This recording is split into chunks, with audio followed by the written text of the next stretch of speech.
Histologi terdiri dari dua suku kata, yaitu yang pertama histo dan yang kedua adalah logi atau logos.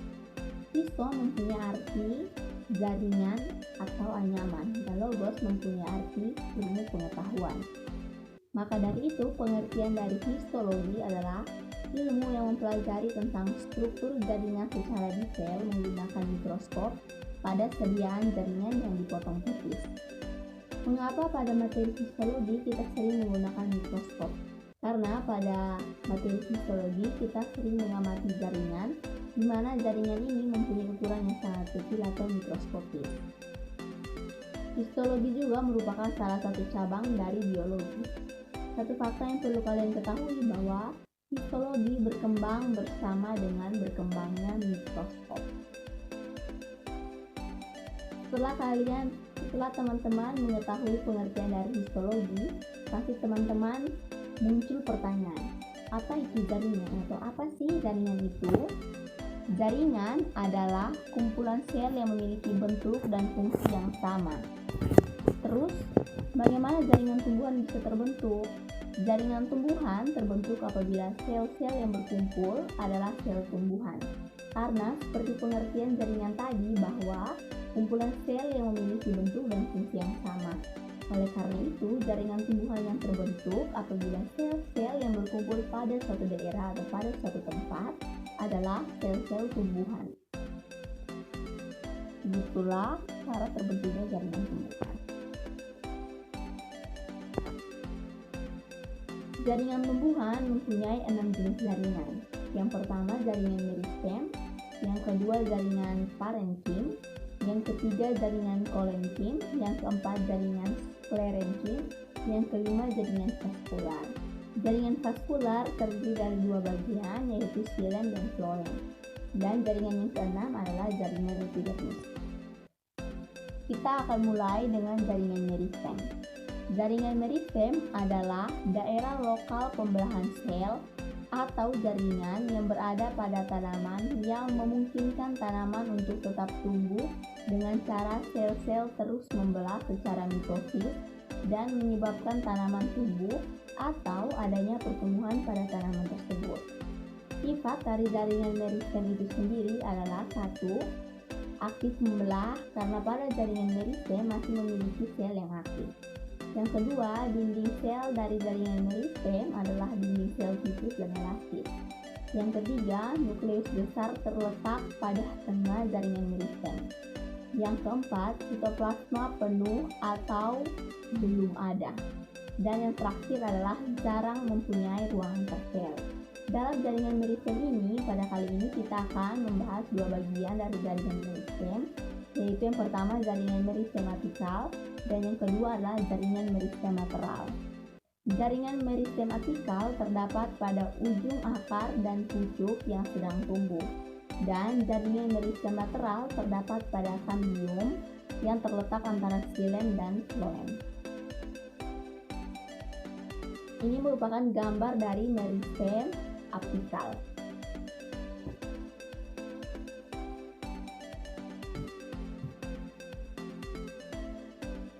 Meristem apikal terdapat pada ujung akar dan pucuk yang sedang tumbuh. Di sini teman-teman bisa lihat pada ujungnya, di situ terdapat pucuk atau bakal daun yang sedang tumbuh. Pada ujung itu terdapat promeristem yang berisi inisial pucuk bersama sel tumbuhannya. Promeristem ini telah ada sejak embrio. Bagian yang tepat di atas promordium daun yang paling muda itu bersifat meristematis. Selanjutnya kita akan belajar tentang zona pembagian daerah pertumbuhan akar. Pada gambar ini teman-teman bisa lihat di sini juga telah terdapat gambar zona pembagian pertumbuhan akar yang berada pada ujung tanaman, yaitu zona pembelahan, yang berada pada tengah zona pemanjangan, dan bagian paling bawah zona diferensiasi. Kita akan mulai dengan zona pembelahan sel. Zona pembelahan sel meliputi meristem apikal dan turunannya yaitu meristem primer. Meristem primer terbentuk dari promeristem. Meristem apikal terletak di pusat zona pembelahan sel, menghasilkan sel-sel meristem primer.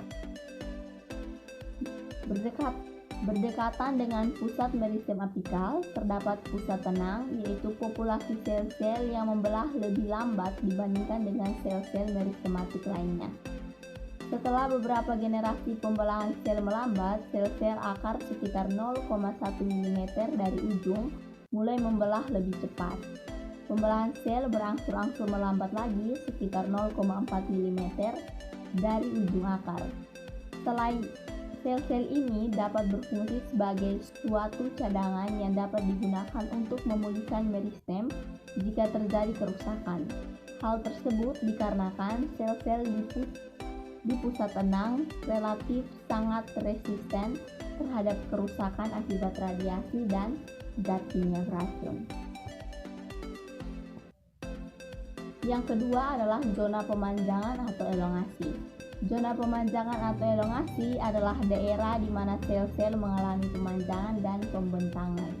Zona elongasi dimulai dari 0,7 sampai 1,5 mm dari ujung akar. Zona ini berperan dalam pendorongan ujung akar. Ketika sel mengalami pemanjangan, maka bagian zona meristematik akan terdorong ke depan sehingga akar akan memanjang. Di sisi lain, meristem akan mendukung pertumbuhan secara terus-menerus dengan menambahkan sel-sel ke ujung termuda zona pemanjangan. Yang ketiga adalah zona pematangan. Zona pematangan adalah daerah sel-sel akar yang mulai mengalami spesialisasi struktur dan fungsinya. Pada daerah ini, sistem jaringan yang dihasilkan oleh pertumbuhan primer menyelesaikan dan menyempurnakan diferensiasinya. Jadi, pada zona ini, sel-sel akar sudah membentuk jaringan yang berbeda-beda. Di sini akan dijelaskan bagaimana cara pembelahan sel pada meristem apikal.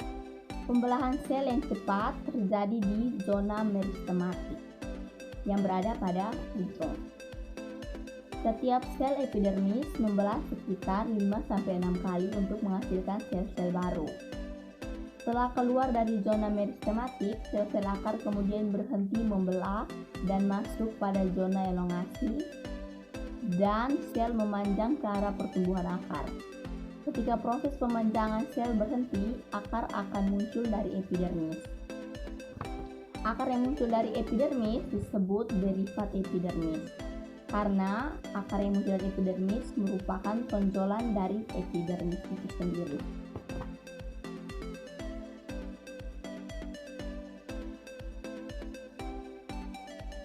Rambut akar yang muncul berfungsi untuk meningkatkan luas permukaan akar dan membantu tanaman dalam penyerapan nutrisi, penyerapan air, dan interaksi mikroba. Pertumbuhan pemanjangan akar terjadi di zona elongasi. Peningkatan pemanjangan sel diikuti oleh peningkatan pembesaran ukuran vakuola dan peningkatan perluasan dinding sel ke arah lateral. Selama pemanjangan sel, perubahan sifat dinding sel memungkinkan dinding menjadi cukup kuat dan mengatasi tekanan internal pada saat sel tumbuh, tapi cukup elastis untuk memungkinkan pertumbuhan sehingga memperluas dinding sel. Pada gambar ini juga terdapat teori dari tunica corpus dari Smith yang menyatakan bahwa meristem apikal terbagi dua daerah atas, daerah arah pembelah selnya, yaitu tunika atau lapisan luar epidermis dan korpus atau sebelah dalam yang susunannya dapat berbeda-beda tergantung jenis tumbuhannya. Itu teman-teman bisa lihat pada gambar yang bagian atas, tunika corpus. Selanjutnya kita akan membahas tentang meristem lateral.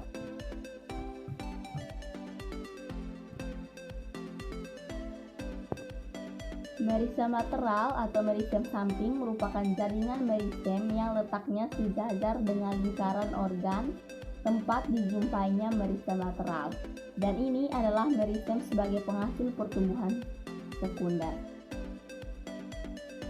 Pertumbuhan meristem sekunder yaitu suatu proses menebal atau membesar di akar dan batang tumbuhan. Meristem sekunder yang aktif terjadi apabila pembentukan primer selesai. Jika pembentukan primer selesai, baru adanya meristem sekunder. Meristem lateral menjadikan organ semakin melebar ke arah samping. Contoh meristem lateral adalah kambium dan kambium gabus. Kambium terbentuk dari bagian prokambium yang tidak berdiferensiasi menjadi berkas pengangkut dan tetap mempertahankan sifat meristematiknya.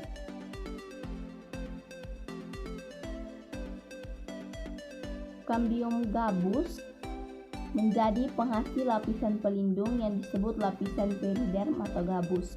Kambium mengarah keluar sehingga terbentuk floem dan mengarah ke dalam membentuk xilem.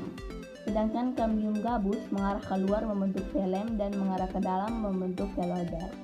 Velem merupakan gabusnya sendiri yang terdiri dari sel-sel mati. Sedangkan velodrem, bagian yang dibentuk oleh velogen ke arah dalam, merupakan jaringan yang bersifat serupa parenkim, artinya terdiri dari sel-sel hidup. Meristem lateral merupakan jaringan muda yang terbentuk oleh sel-sel initial yang terletak antara bagian alat-alat tumbuhan, yaitu antara jaringan-jaringan dewasa. Lapisan jaringan meristem ditemukan pada batang. Jaringan meristem lateral merupakan sel kambium yang membentuk pembuluh batang. Kambium merupakan lapisan sel yang bersifat merismatik yang berfungsi untuk memperbesar batang. Adanya aktivitas meristem ini, tumbuhan akan mengalami penambahan besar ke samping. Gambar yang teman-teman lihat merupakan gambar dari jaringan parenkim. Jaringan parenkim adalah jaringan yang terdiri dari sel-sel hidup. Sel-sel parenkim adalah sel berdinding tipis yang mempunyai struktur dalam bentuk tanaman dan kayu, termasuk akar, batang, dan daun. Jaringan parenkim terbentuk dari sel-sel parenkim, di mana sel-sel parenkim adalah massa tersebar luas di semua organ tanaman jaringan parenkim. Tanaman jaringan parenkim adalah jaringan heterogen di mana terjadi hubungan antara sel-sel parenkim yang memperpanjang jaringan, biasanya hadir dalam empulur batang dan kortila, akar daun, daun mesofil, jaringan fotosintesis, daun daging dan kacang, dan endosperm dalam buah.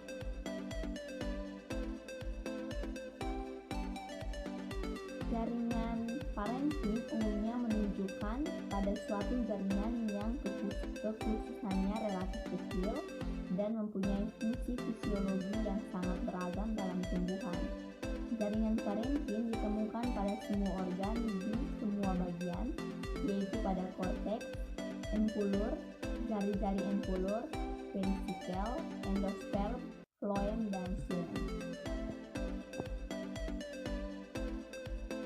Sifat dari sel parenkim.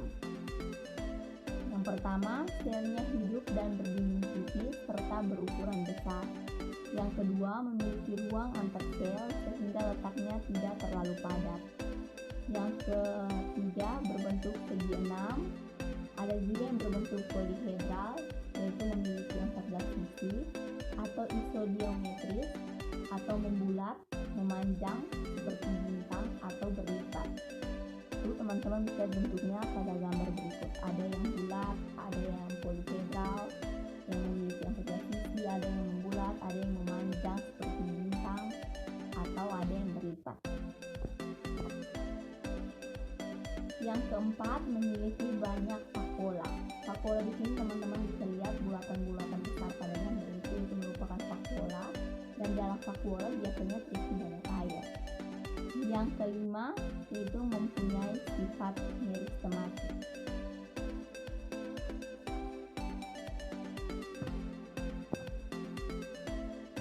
Jaringan yang ketiga adalah jaringan kolenkim. Gambar yang teman-teman lihat sekarang adalah gambar dari jaringan kolenkim. Jaringan kolenkim adalah jaringan penguat atau jaringan penyokong yang berfungsi memperkuat atau menyokong tubuh tumbuhan sehingga bisa tegak berdiri pada tanaman yang masih aktif mengadakan pertumbuhan serta perkembangan.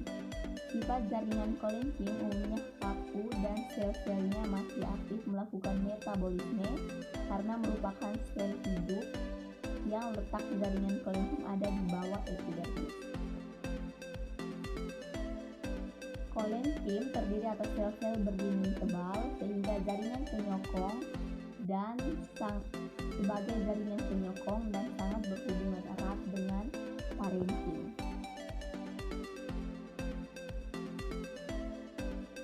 Jaringan kolenkim memiliki sel-sel yang masih mempunyai protoplasma sehingga mampu mengadakan aktivitas dari stem.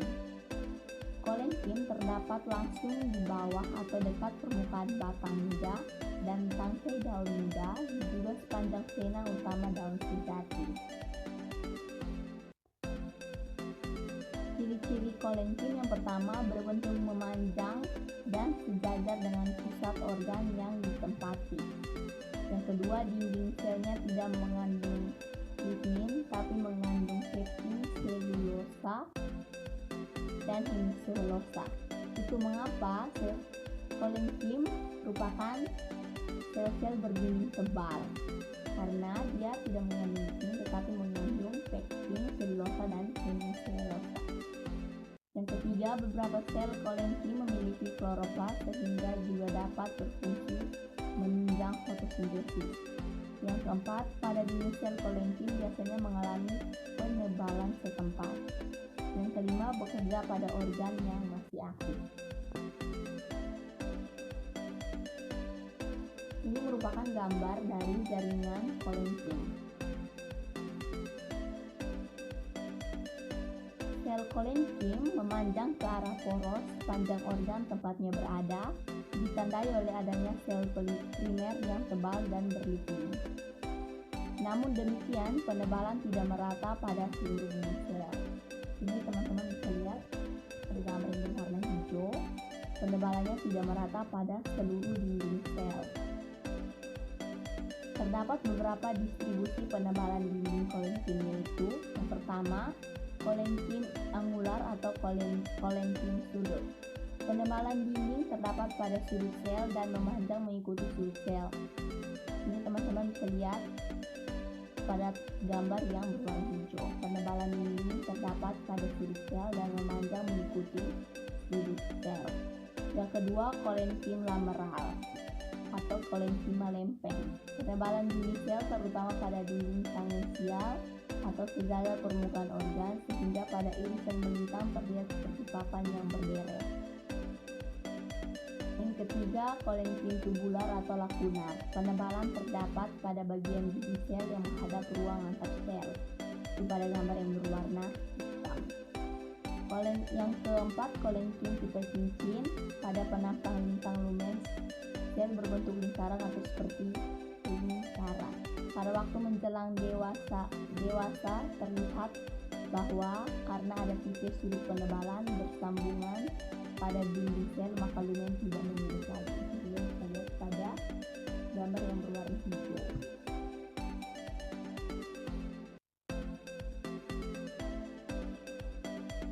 Ciri-ciri dari kolenkim juga biasanya ditemukan pada tumbuhan muda, terutama pada bagian tangkai daun, tulang daun, dan ranting.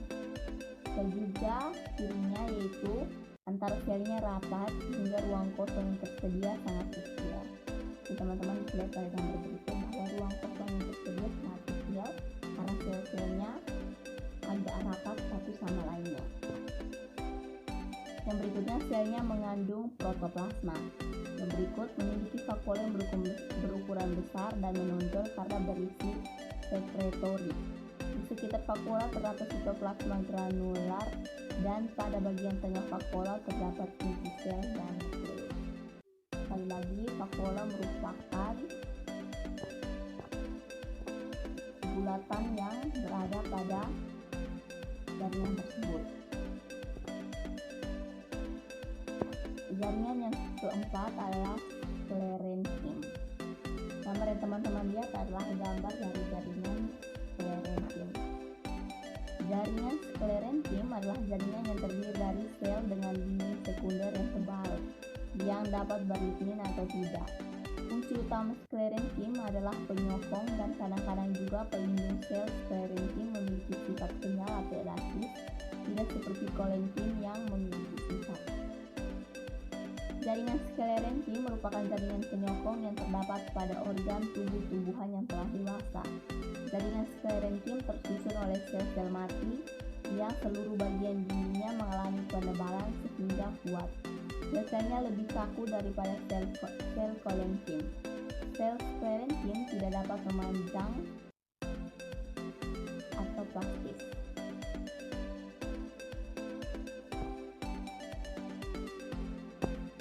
Berbeda dengan kolenkim, sklerenkim dijumpai pada organ tumbuhan yang tidak lagi mengalami pertumbuhan dan perkembangan atau pada tumbuhan yang telah dewasa. Jaringan sklerenkim terdiri atas serabut atau serat-serat sklerenkim dan sklereid atau sel-sel batu.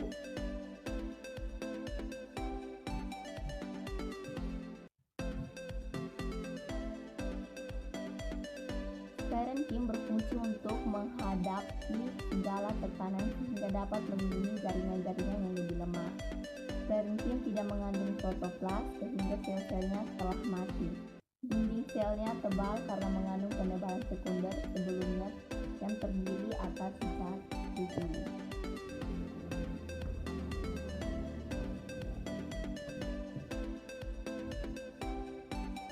Sklerenkim merupakan jaringan penguat yang berfungsi sebagai proteksi. Sel dari jaringan ini mempunyai dinding yang keras berlignin dengan kadar air yang rendah. Apabila telah dewasa akan kehilangan protoplasma. Penebalan dinding selnya seragam dan merata. Teman-teman bisa lihat pada gambar yang telah ada.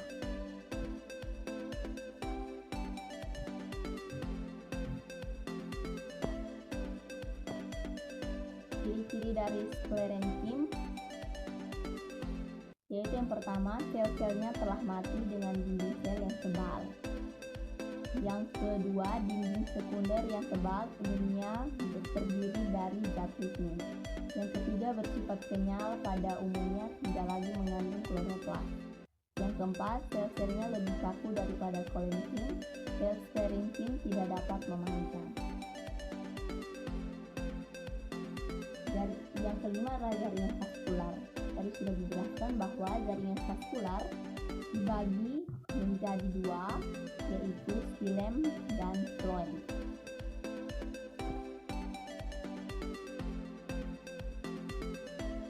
Xilem merupakan jaringan pengangkut cairan yang berasal dari bagian-bagian tumbuhan, terutama berasal dari akar menuju daun. Jaringan xilem sering disebut pembuluh kayu.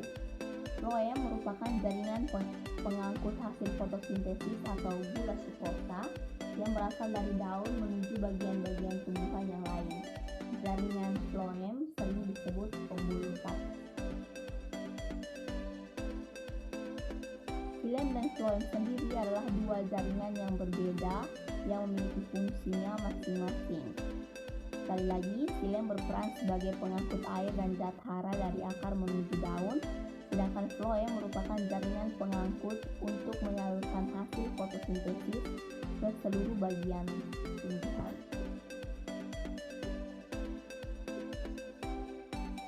Jaringan xilem disebut juga sebagai jaringan pembuluh tumbuhan yang berfungsi untuk mengangkut cairan dan juga zat-zat nutrisi yang arahnya dari akar hingga menuju ke daun. Mengapa zat ini dibawa ke daun? Zat ini dibawa ke daun karena berbagai zat nutrisi karena berbagai zat tersebut diperlukan untuk berlangsungnya proses fotosintesis pada tumbuhan.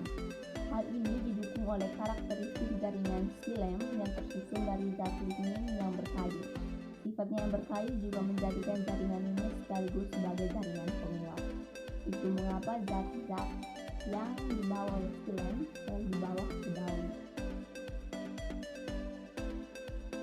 Salah satu zat bernutrisi yang dibawa oleh xilem adalah air yang akan disalurkan dari akar ke seluruh tubuh tumbuhan.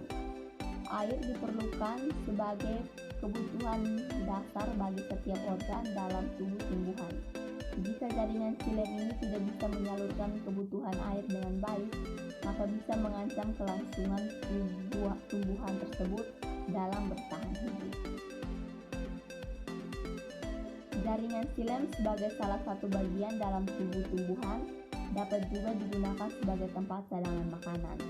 Seluruh bagian tumbuhan bisa dan mungkin untuk menjadi tempat cadangan makanan.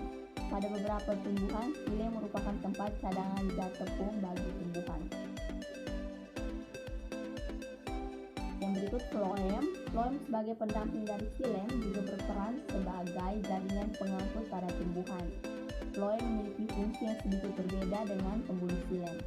Xilem berfungsi mengedarkan air dan nutrisi yang berasal dari akar menuju ke daun sebagai proses fotosintesis. Sedangkan floem berfungsi untuk mengedarkan berbagai zat hasil dari proses fotosintesis ke seluruh bagian tubuh tumbuhan. Pada jaringan floem, sari-sari makanan diangkut menuju ke batang, akar, bunga, biji, dan organ tumbuhan lainnya. Jaringan floem adalah sebagai tempat menyimpan berbagai hasil dari proses fotosintesis. Proses ini terjadi sebelum makanan diedarkan ke seluruh bagian tumbuhan. Ketika hendak disalurkan hasil fotosintesis, disimpan terlebih dahulu di dalam floem. Di dalam floem juga terdapat hormon yang bisa berfungsi sebagai penyembuh luka pada tumbuhan. Tidak hanya dikenal sebagai jaringan pengangkut, floem juga memiliki fungsi lain, yaitu sebagai jaringan yang menunjang pertumbuhan dan perkembangan pada tumbuhan. Bagian manakah pada floem yang berfungsi untuk menunjang pertumbuhan? Floem dibagi menjadi dua komponen, yaitu komponen primer dan sekunder. Floem primer ini terdapat pada organ tumbuhan yang sifatnya masih terus berkembang dan mampu tumbuh memanjang. Sedangkan floem sekunder dapat dijumpai pada sel kayu atau kambium. Inilah alasan mengapa jaringan ini mampu menunjang pertumbuhan dan perkembangan tumbuhan. Sel pengantar yang ada di dalam floem adalah sel yang hidup dan sifatnya meristematik. Sel inilah yang digunakan sebagai pembawa hormon penyembuh luka sekaligus sel penyalur fotosintesis bagi sel floem.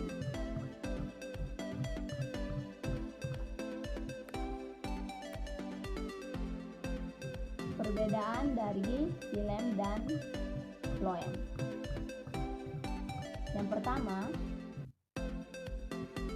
xilem arah geraknya yaitu satu arah, sedangkan floem arah geraknya dua arah, dari atas ke bawah. Sedangkan xilem hanya dari bawah, karena xilem mengangkut air dari akar ke daun, sedangkan floem bisa dari akar ke daun, bisa juga dari daun ke akar, karena floem membawa hasil proses fotosintesis. Yang kedua, dalam xilem terdapat air dan mineral, sedangkan pada floem air dan makanan. Yang ketiga,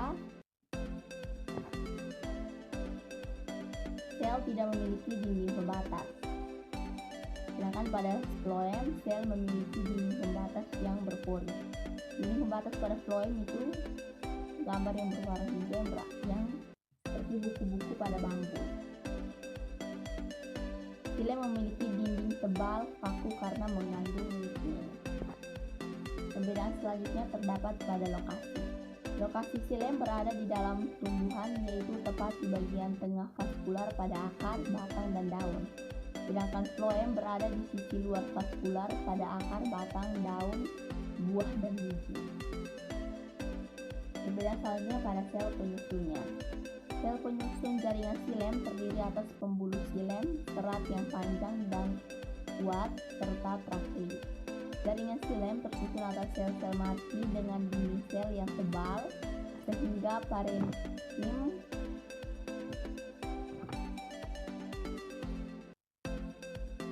jaringan parenkim adalah satu-satunya sel hidup yang berada pada silen. Sedangkan floem terdiri atas serat, sel pendamping, tabung saringan, dan parenkim floem. Jaringan silen terdiri dari sel berdinding tipis dan kebanyakan adalah sel hidup kecuali serat floem. Selanjutnya adalah jaringan epidermis. Jaringan epidermis adalah jaringan tubuh tumbuhan yang terletak paling luar. Jaringan epidermis menutupi seluruh tubuh tumbuhan mulai dari akar, batang, hingga daun. Biasanya epidermis hanya terdiri dari selapis sel yang berbentuk pipih dan rapat. Teman-teman bisa lihat bentuknya pipih dan rapat. Fungsi jaringan epidermis adalah sebagai pelindung jaringan di dalamnya, serta sebagai tempat pertukaran zat. Jaringan epidermis daun terdapat di permukaan atas dan permukaan bawah daun. Jaringan epidermis daun tidak mempunyai kloroplas kecuali pada bagian sel penutup stomata.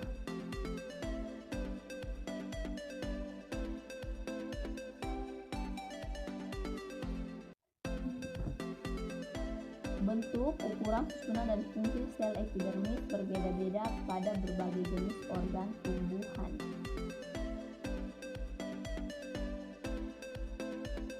Senyawa-senyawa yang ada dalam jaringan epidermis yaitu putin yang berada pada atas, lilin di bawahnya putin, garam, lignin, dan getah, serta berada paling bawah yaitu senyawa-senyawa lainnya.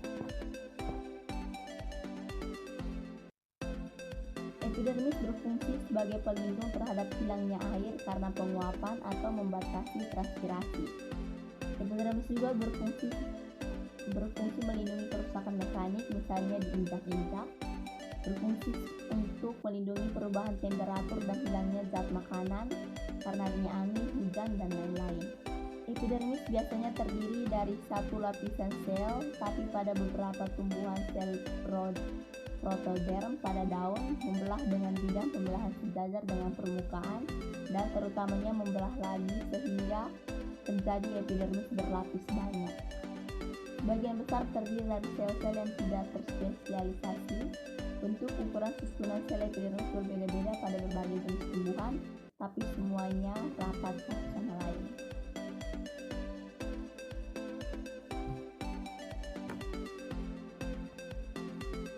Senyawa-senyawa yang ada pada jaringan telah dijelaskan tadi. Yang pertama putin. Putin adalah sekresi yang jernih dan berlilin, yaitu melindungi permukaan di luar daun pada beberapa jenis tumbuhan. Itu mengapa ada daun yang kalau kita lihat mengkilap seperti ada cairan lilin di atasnya. Putin terletak dalam sel ruangan antar sel serabut. Putin merupakan lapisan yang khusus atau kutikula.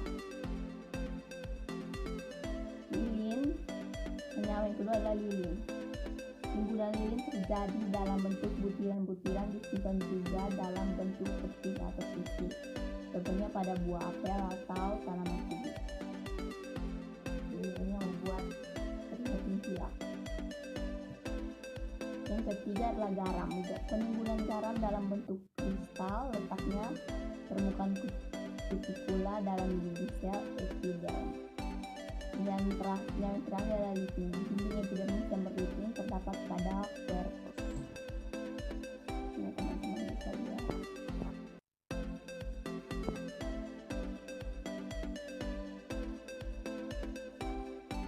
Namun sel-sel epidermis seringkali memiliki ciri dan khusus yang berkaitan dengan fungsi utama organ yang ditutupi. Jaringan epidermis dapat juga berkembang dan mengalami modifikasi menjadi sel rambut akar, sel penutup pada stomata dan spina. Epidermis seperti halnya kulit pada tubuh kita, yang merupakan komponen pelindung pertama untuk melawan kerusakan fisik dan organisme-organisme patogen. Pada permukaan atas daun, dinding luar epidermis ada yang membentuk lapisan tebal yang disebut lapisan kutikula. Pada lapisan kutikula terdapat senyawa yang disebut putin. Misalnya pada daun keladi atau daun pisang ada yang berbulu halus, misalnya daun durian. Stomata atau mulut daun merupakan modifikasi epidermis yang berfungsi untuk pertukaran darah.